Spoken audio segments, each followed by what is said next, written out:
हे दोस्तों, अगर मैं आपसे पूछूं कि आपके हिसाब से वो कौन सी नंबर 1 चीज है जो आपको जिंदगी में आगे बढ़ने नहीं दे रही है, वो कौन सी चीज है जो आपको एक ग्रेट इंसान बन के आपके गोल्स या सक्सेस तक पहुंचने नहीं दे रही है, जिसकी वजह से ही आप वो ड्रीम लाइफ नहीं जी पा रहे हो जो आपको चाहिए।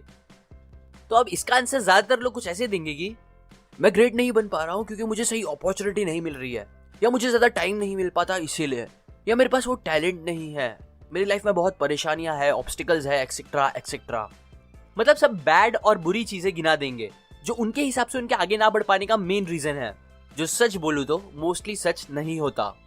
ऑथर बोलते हैं कि सच तो यह है कि आपकी उस ग्रेट लाइफ जिसके आप सपने देखते हो, उसके और आपके बीच में जो सबसे बड़ी चीज दीवार बन के खड़ी है, वो कुछ बुरी और बैड चीजें नहीं है, बल्कि वो तो सारी अच्छी और गुड चीजें हैं, जिसने आपको कंफर्टेबल बना दिया है अपनी सिचुएशन से, जिसकी वजह से आप जहां हो वहीं सेटल हो गए हो। एग्जाम्पल, हम सुबह जल्दी उठ के एक्सरसाइज नहीं करते ताकि हम फिट रहे। क्यों? क्योंकि हमें सोने मजा आता है, इट फील्स गुड, ना कि बैड। हम हेल्दी खाना नहीं खाते क्योंकि हम अनहेल्दी और जंक फूड खाने में ही कंफर्टेबल हो गए हैं। हम ये सोचते हैं कि अरे क्या फर्क पड़ता है, सब तो खाते हैं। हम अपनी नॉर्मल लाइफ से, जॉब की रूटीन से इतने कंफर्टेबल हो जाते हैं कि फिर उससे ग्रेट और अच्छा करने के लिए कोई एक्शंस नहीं लेते। और यही कंफर्टेबल हो जाना सबसे बड़ी प्रॉब्लम है, जिसकी वजह से हमारा देश और हम खुद ग्रेट नहीं बन पा रहे हैं। आज ज्यादा ग्रेट स्कूल्स नहीं बनती, क्यों? क्योंकि सब गुड स्कूल्स में ही खुश है। ग्रेट ट्रांसपोर्ट फैसिलिटीज नहीं है क्योंकि सब गुड या उससे भी बदतर खराब चीजों से ही कंफर्टेबल हो गए हैं। गड्ढे हैं तो गड्ढे हैं, रोड खराब है तो है, क्या फर्क पड़ता है, चला लेंगे, 1 दिन तो जाना है, 2 दिन तो जाना है, या 10 मिनट की तो बात है। और ऐसे धीरे धीरे करके हम बुरी से बुरी चीजों के साथ कंफर्टेबल होते जाते हैं, और यही कंफर्टेबल होना एक बड़ी प्रॉब्लम है। ऑथर जिम कॉलिन अपने 21 लोगों की रिसर्च टीम के साथ 5 साल रिसर्च करे इस एक क्वेश्चन का आंसर फाइंड आउट करने के लिए, जो ये था कि वो क्या चीजें होती है जो हमें गुड से ग्रेट बनाने में मदद करती है। वैसे तो उन्होंने ये सारी रिसर्च बड़ी बड़ी कंपनीज पर करी थी, उनके कई साल के डेटा निकालकर, पर इससे मिले आंसर्स बस बिजनेस के लिए ही नहीं बल्कि हर इंसान की लाइफ को ग्रेट बनाने में बहुत हेल्पफुल हो सकता है। सो अभी मैं उनकी फाइंडिंग के ही कुछ पॉइंट्स आपके साथ शेयर करूंगा। Now let's begin. Number 1, 5 level leader. बहुत से लोगों को लगता है कि लीडरशिप क्वालिटी बस बिजनेस करने के लिए जरूरी होती है, बट ऐसा नहीं है। आप सब अपनी लाइफ के लीडर हो, और जिस डिग्री तक आप अपनी लाइफ को लीड कर सकते हो, उस डिग्री तक आप अपनी लाइफ में सक्सेसफुल भी बन सकते हो। हेंस, अगर आप अपनी लाइफ को ग्रेट बनाना चाहते हो तो आप अपने अंदर लीडरशिप क्वालिटीज रखो, और वो भी लेवल 5 की लीडरशिप क्वालिटीज। अब लेवल 5 क्या होता है ये बताने से पहले मैं आपको लेवल 1 से लेवल 4 तक के लोगों के बारे में बताता हूँ। लेवल 1 पे वो लोग आते हैं जिनमें स्पेशल स्किल्स होते हैं, जो बहुत नॉलेजेबल होते हैं और जो रिजल्ट्स भी निकालते हैं खुद मेहनत करके। लेवल 2 पे वो लोग आते हैं जो एज अ टीम काम करना जानते हैं और टीम के गोल्स को पूरा करने में अपना कंट्रीब्यूशन देते हैं। लेवल 3 के जो लोग होते हैं वो मैनेजर टाइप के होते हैं, जो दूसरे लोगों के और रिसोर्सेज की हेल्प लेके अपने ऑब्जेक्टिव्स पूरे करते हैं। लेवल 4 के लोग इफेक्टिव लीडर्स होते हैं, जो सब बड़े लीडर्स में आते हैं और जो कंपनी के विजन और गोल्स को पूरा कराते हैं बेस्ट परफॉर्मेंस के साथ। और लास्ट सबसे टॉप पे आते हैं लेवल 5 के लीडर, जिनमें मोस्टली फर्स्ट 4 लेवल की कैपेबिलिटीज तो होती ही है, बट इन सबके साथ साथ उनमें 2 सबसे इंपॉर्टेंट चीज होती है जो उन्हें लेवल 5 पर लेके आती है। पहली ह्यूमिलिटी, और दूसरी जो बहुत से लोगों को ह्यूमिलिटी के अपोजिट लगती है, जो है एक बहुत स्ट्रॉन्ग पर्सनल विल। ज्यादातर मूवीज और स्टोरीज में ऐसा दिखाते हैं कि जो लीडर होते हैं वो हीरो टाइप के होते हैं, बहुत रॉकिंग होते हैं, बट ऐसा हमेशा सच नहीं है। बहुत सी कंपनीज जो गुड से ग्रेट बनी, उनके लीडर्स शांत टाइप के लोग थे, यहाँ तक कि कई तो बहुत कम बात करने वाले लोग भी थे, लेकिन उन सब में एक चीज कॉमन थी, उन सब में ह्यूमिलिटी बहुत थी। मतलब उनमें जरा भी घमंड नहीं होता था अपने काम के ऊपर या अपने ऊपर। वो सबके साथ बहुत रिस्पेक्ट से रहते थे, फिर चाहे वो बड़ा छोटा प्लम्बर इलेक्ट्रिशियन कोई भी हो, और कभी अपने ईगो को अपने ऊपर हावी होने नहीं देते थे। वो फेलियर की रिस्पॉन्सिबिलिटीज खुद पर लेते थे, ना कि किसी और को ब्लेम करते थे फेलियर के लिए, जबकि जीतने का क्रेडिट वो अपनी टीम को देते थे। वो न्यू चीजों को सीखने के लिए हमेशा रेडी रहते थे और कभी भी ये नहीं सोचते थे कि उन्हें सब पता है। ऐसी टाइप की ह्यूमिलिटी उनके अंदर होती थी। और दूसरी चीज, वो बहुत स्ट्रॉन्ग पर्सनल विल वाले होते थे, मतलब वो बहुत डिटरमाइंड होते थे अपने गोल्स तक पहुंचने के लिए। ह्यूमिलिटी की वजह से वो लोगों को दिखने में बहुत वीक लगते हैं, बट ऐसा सच नहीं है। वो बहुत गट्सी हिम्मत वाले लोग होते हैं जो अपने गोल्स को पूरा करने के लिए मुश्किल से मुश्किल काम और डिसीजन लेने के लिए तैयार रहते हैं। और यही 2 अपोजिट लेकिन इंपॉर्टेंट क्वालिटीज का कॉम्बिनेशन ग्रेट बनने के लिए आपके अंदर भी होना चाहिए।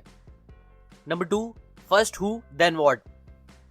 ऑथर बोलते हैं कि जो लोग ग्रेट होते हैं, उन्हें अगर आप एक बस दोगे चलाने के लिए जिसमें उन्हें कुछ लोगों को लेकर कहीं जाना होगा, तो ये चीज करने के लिए वो पहले ये नहीं करेंगे कि जाना कहाँ है ये डिसाइड करेंगे और फिर उसके बाद जो भी बस में चढ़ जाए उसे लेकर अपनी डेस्टिनेशन पर निकल जाएंगे। नहीं, बिल्कुल नहीं। बल्कि जो ग्रेट लोग होते हैं वो अपनी बस में पहले सही लोगों को और अच्छे लोगों को बैठाएंगे, उन्हें उनकी सही सीट पर बैठाएंगे, कोई बुरे लोग हैं बस में तो उसे निकलवाएंगे और फिर सारे सही लोगों को सही जगह पर बैठा के डिसाइड करेंगे कि अब वो एक दूसरे की हेल्प लेके कहां जा सकते हैं। नाउ यहाँ इस एग्जाम्पल से ऑथर हमें समझा रहे हैं कि सही लोग कितने इंपॉर्टेंट होते हैं हमारी लाइफ या बिजनेस में सक्सेसफुल बनने के लिए। क्योंकि सच तो यही है कि आपका गोल या आइडिया कितना भी सही या अच्छा क्यों ना हो, अगर आपको गलत लोग मिल जाएंगे तो वो आपके सक्सेसफुल बनने के चांस को बहुत कम कर सकते हैं। इसीलिए सही लोगों पे ध्यान दो, उनके साथ ही आगे बढ़ो और गलत लोगों को निकाल दो अपनी जिंदगी के बस से, अगर आपको बिजनेस या अपनी लाइफ में स्मूथली आगे बढ़ना है तो। Number 3, confront brutal facts but have faith. Peter थियल ने अपनी बुक 0 to 1 में ऐसे ही एक कॉन्सेप्ट समझाया है जो है डेफिनेट ऑप्टिमिज्म का। आपको पता ही होगा कि ऑप्टिमिस्ट उन्हें बोलते हैं जो चीजों को पॉजिटिवली देखते हैं, जबकि पेसिमिस्ट लोग हर चीजों को नेगेटिवली देखते हैं। इसका सबसे कॉमन एग्जांपल ग्लास और पानी का आपने सुना ही होगा। अगर आपको आधा ग्लास पानी भरा हुआ दिखता है हमेशा तो आप ऑप्टिमिस्ट हो, लेकिन अगर आप ग्लास को देखकर ये सोचते हो कि बस आधा ग्लास पानी ही है तो आप पेसिमिस्ट हो। अब पीटर थियल ने इससे एक स्टेप आगे जाके बताया है कि ऑप्टिमिस्ट और पेसिमिस्ट इन दोनों के भी 2 टाइप्स होते हैं, एक इंडेफिनिट पेसिमिस्ट और दूसरा डेफिनेट पेसिमिस्ट, और एक इंडेफिनिट ऑप्टिमिस्ट और दूसरा डेफिनेट ऑप्टिमिस्ट। ये सब क्या होते हैं मैं एग्जांपल देके समझाऊंगा। अगर आप बोलते हो कि हमारे देश का कभी कुछ नहीं हो सकता और हम हमेशा पीछे ही रहेंगे तो आप एक इंडेफिनिट पेसिमिस्ट हो। और अगर आप बोलते हो हमारे देश में कभी भी कम्युनिज्म और करप्शन खत्म नहीं होगा और इसीलिए ही हम कभी आगे भी नहीं बढ़ पाएंगे तो आप एक डेफिनेट पेसिमिस्ट हो। मतलब अगर आप नेगेटिव हो बिना फैक्ट और रीजन जाने तो आप एक इंडेफिनिट पेसिमिस्ट हो, लेकिन अगर आप सच्चाई और फैक्ट को ध्यान में रखते हुए नेगेटिव हो रहे हो तो आप एक डेफिनेट पेसिमिस्ट हो। ये दोनों थी पेसिमिस्ट की बात। अब अगर आप बोलते हो कि नहीं मेरा देश पक्का 1-2 साल में ही डेवलप हो जाएगा और हम दुनिया में सबसे ऊपर आ जाएंगे तो आप एक इंडेफिनिट ऑप्टिमिस्ट हो, क्योंकि आप बिना फैक्ट्स और सच को समझे ही पॉजिटिव बात कर रहे हो। जबकि अगर आप ये बोलते हो कि हमारा देश डेवलप होगा पक्का, बस हमें अपने इग्नोरेंस को, कम्युनिज्म को, करप्शन को खत्म करना होगा, जो हम करेंगे भी, तो अब आप एक डेफिनेट ऑप्टिमिस्ट हो, क्योंकि अब आप लॉजिकल फैक्ट्स और सच्चाई को समझते हुए पॉजिटिव बात कर रहे हो और उसके लिए कुछ करने का सोच भी रहे हो। और ऐसे ही डेफिनेट ऑप्टिमिस्ट हम सबको होना चाहिए। नाउ इसी तरह इस बुक के ऑथर भी हमें बोल रहे हैं कि हमेशा फैक्ट्स और सच्चाई को भूलो मत, बल्कि रियलिस्टिक रहो, प्रॉब्लम्स को समझो, लेकिन उसके साथ साथ यकीन भी रखो कि हाँ ये प्रॉब्लम्स है, लेकिन हम इन प्रॉब्लम्स को सॉल्व भी करेंगे पॉजिटिव रहकर। और बस ऐसे ही हम फैक्ट्स और यकीन को साथ रखकर ही गुड से ग्रेट बन सकते हैं। सो ये थे इस बुक के 3 बड़े पॉइंट्स। अगर आपको इस बुक के और दूसरे बड़े प्रिंसिपल्स के बारे में जानना है तो आप कमेंट करके मुझे बता सकते हो, मैं शायद एक और वीडियो इस बुक पे बना दूं। अभी के लिए अगर आप मुझसे कनेक्ट करना चाहते हो तो आप मेरे फेसबुक और इंस्टाग्राम पेज को जरूर लाइक करें, वहां मैं काफी एक्टिव रहता हूँ। और एक सोशल मैसेज, इस वीडियो को जितना हो सके शेयर करो ताकि लोगों में बुक्स पढ़ने का शौक पैदा हो, उनका इग्नोरेंस खत्म हो और हमारा देश भी तरक्की करे। और नाउ टू एंड, ये बातें मैंने आपको good to great by Jim Collins इस बुक से बताई है। अगर आपको बिजनेस में जरा भी इंटरेस्ट है तो आपको ये बुक जरूर पढ़नी चाहिए। ये बुक गुड ही नहीं बल्कि सच में ग्रेट है। सो अगर आप इस बुक को अच्छे से पढ़ना चाहते हो, इसके सारे प्रिंसिपल्स को समझना चाहते हो तो आप डिस्क्रिप्शन में जाके ये बुक खरीद सकते हो। और अगर आप इन यूजफुल वीडियोस को कभी मिस नहीं करना चाहते तो आप सब्सक्राइब जरूर करें और वो करने के बाद बेल आइकन पे जरूर क्लिक करें। इससे जब भी मैं एक न्यू वीडियो अपलोड करूंगा आपको उसका नोटिफिकेशन आ जाएगा। और अगर आप बेल आइकन पे क्लिक नहीं करोगे तो नोटिफिकेशन नहीं आएंगे। ये नया रूल है यूट्यूब का, सो बेल आइकन पे जरूर क्लिक करें। और अगर आप फ्री में बिजनेस रिलेटेड और यूजफुल बातें सीखना चाहते हो तो आप आई बटन से जाके या इधर क्लिक करके मेरे बिजनेस हैक प्लेलिस्ट के कुछ वीडियोस देख लो, वो आपके लिए बहुत यूजफुल होंगे। And finally, thanks for watching.